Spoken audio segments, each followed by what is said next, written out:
Hello everybody, this is Cassie. Welcome back to my YouTube channel. This is my first ever video as the newest design team member for the Simon Hurley Create design team, and I could not be more excited, so let's just jump right into it.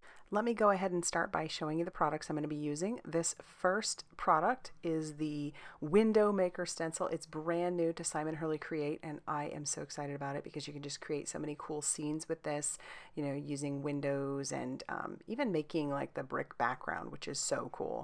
We're also going to be using this stamp set called Space Training Stamp, and I love this stamp. Look at those darling images. And I'm also going to be using this background, which is the Painted Lines background stamp. Love that stamp too. And here are all my inks all swatched out and ready, and I'm just going to show you a few that we're going to be using. We're going to be using Woof and GRRR, and we're going to be using Triple Berry, and we're also going to be using Minty Fresh. So let's just jump right into it. So here I have several panels of the Simon Hurley Create Stark White cardstock all cut down. These are 4 1/4 by 5.5 inches, so these would cover a whole A2 size card.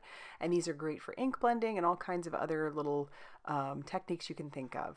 I've grabbed that Window Maker stencil, and I'm just going to line that up, trying to center it as best I can onto my Stark White cardstock. And I'm going to take some post-it tape or masking tape, and I'm just going to tape that down. And if I had been thinking, I would have masked it a little better than that, because if you don't, you end up getting ink where you don't want it. Ask me how.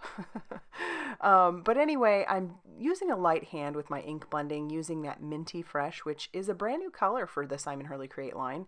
And it's so pretty and soft. I love it. And then I'll clean off my stencil in between each time, and then I'll move on to the next spot. I just think this stencil is so cool because you can build how you want to. You could add this little area that I'm adding, like to be the area around the window. I mean, you wouldn't have to add it if you didn't want to, but I think it's cool, so I'm gonna. This next ink that I'm blending is called GRRR, and so I'll just ink blend that around the little window area. And again, like I said, if I had been thinking, I would have masked off areas a little bit better, because it would have freed me up also to just kind of really blend where I wanted to. It's fine right there. I did end up getting just a little bit inside the window itself. It's hard to see, but it's not a big deal because I wasn't using a real heavy hand here. And then at this point I discovered, oof, see, this is where masking would have been handy. So I'm going to go ahead and put that stencil back down again, and then I'll just kind of fix my mistakes here. So I'll just ink blend that out just a little bit better using a little bit heavier hand. As you can tell, I did get some outside of the stencil, so I'm just going to use my Mono Sand eraser to clean that up. It cleans up very easily, very nicely. And I'm starting to learn. I'm starting to mask off a little bit better. Now I wanted to make my shutters using the Triple Berry, and so I'm using a pretty light hand here because I want to go back over that with the other part of the shutter. But I just wanted to have a nice little base of that Triple Berry. And so I'm just lining that up on both sides, and then I'll blend that out. These inks blend so beautifully, and I like how they just kind of soften out over time, which is cool. So you'll blend on there, and then they just kind of even themselves out even more over time. So then I'll put the shutter piece down, and then I'll do it on the other side as well. Trying not to shift my stencil too much. And then I'll add the bottom part of the window, just would be like the base. And I'll grab that GRRR ink once again, and then blend that out on the bottom. And then we'll have this really cool window just as a part of our scene. So I guess my only suggestion when using this stencil would be to don't be a lazy crafter like me. Don't be Cassie. Use masks. You'll save yourself some time and heartache later on. So use masks. Anyway, I am happy with how this turned out. I just think it's really cool. And then we're going to go ahead and now we're going to add some of that brickwork on the background. So this will really make it look like it's just like a part of a house or a building of some sort, and it's just so cool. So the neat thing about that brick pattern is you could just do that all over your background, lining them up with each other, but I decided to just make them prominent in 3 areas, kind of like that rule of odds that they talk about, so it's visually pleasing to the eye. So just put it in 3 spots. And I did that with the Woof ink, which is cool. It's like a grayish color. And then I'm just going to bring that in towards the edges just to bring some of that color in and make those edges not seem so stark white which I love doing that when it comes to doing any sort of ink blending. I like to kind of darken my edges. I just think that adds a little something, something to it. And then after we're done with that, we're going to get ready to do our stamping. So I'm going to take my panel and I'm going to put this in my Misti, because the last thing I want to do is mess up my stamping after doing all that stenciling and ink blending. And I have grabbed my little kitty from the Space Training stamp set along with the sentiment, and I have just put those in there, and I'm going to ink these up with my Memento Tuxedo black ink because I want to do a little Copic coloring. And so I will stamp those out a couple times. And then I will move on to doing the coloring. So I'm going to make this really simple. I'm going to start off with some E50. I'm coloring this like Max. No, like Miles. Max is darker. Miles is lighter. And so I've started with E50, and then I'm going to come in with some W3. And it's like Miles because Miles is a blue point Siamese, whereas Max is a seal point. And then I'll just bring in those colors. And typically Siamese don't have that little tuft of the darker color underneath, but and some might. Mine don't as of yet. And then I'll come in with some W4, and then I'll blend that out again with the W3. I actually really love how the Copic markers blend on this paper. This paper is really cool for it. They just blend really nicely. And then I'm going to bring in some RV10 just for the ears. And then I'm going to attach that to a front of a card. And that's going to be it for this card. So my whole point with this was I wanted to show you how you could take a one-layer card and you could really step it up, which that's what we're going to do.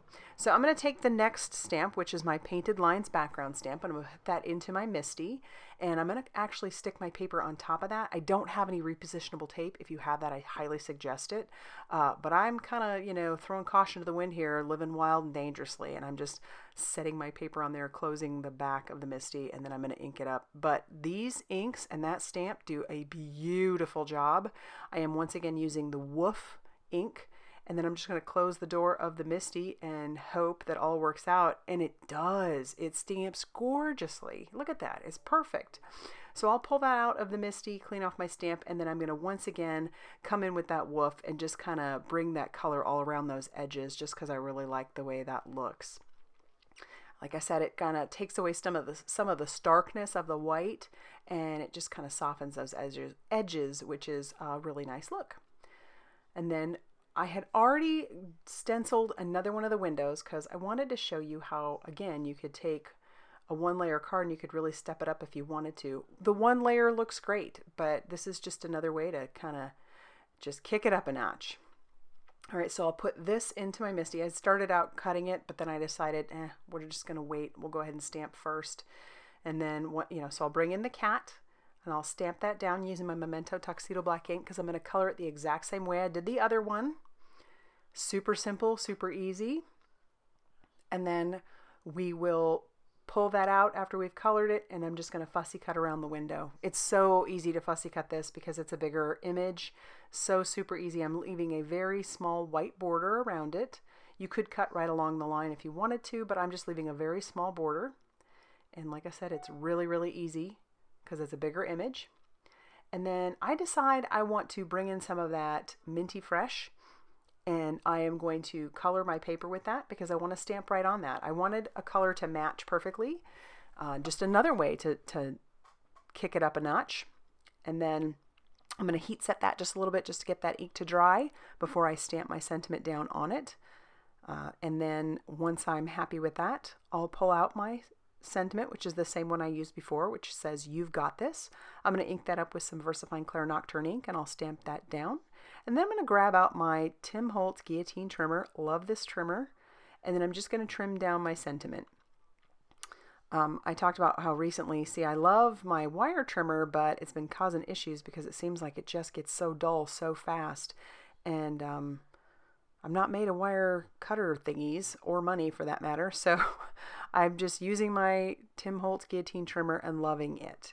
And so I'll just line that back up in there because I want to trim it down just a little bit more, flip it over, and it just makes it so easy because it's such a clean cut. And then we'll be ready to start adhering all of our pieces. I'm going to put some foam tape on the back of our, well, I'm going to call this the house because it looks like the siding. And I did originally cut that piece down, so it's not the full front of an A2 size card. And then I'm going to just cover that whole back along the back of my house, the back of the window, and my sentiment. And then I'll start peeling off all that release paper and tack that down to a white card base. And already we're starting to get some change here. It's starting to really change. And then I'll pop that sentiment on there. But then I'm not done there. I do decide to bring in one little embellishment. We're going to bring in the Dragon Scales Dream Drops by Nuvo. I'm just putting a few of those down.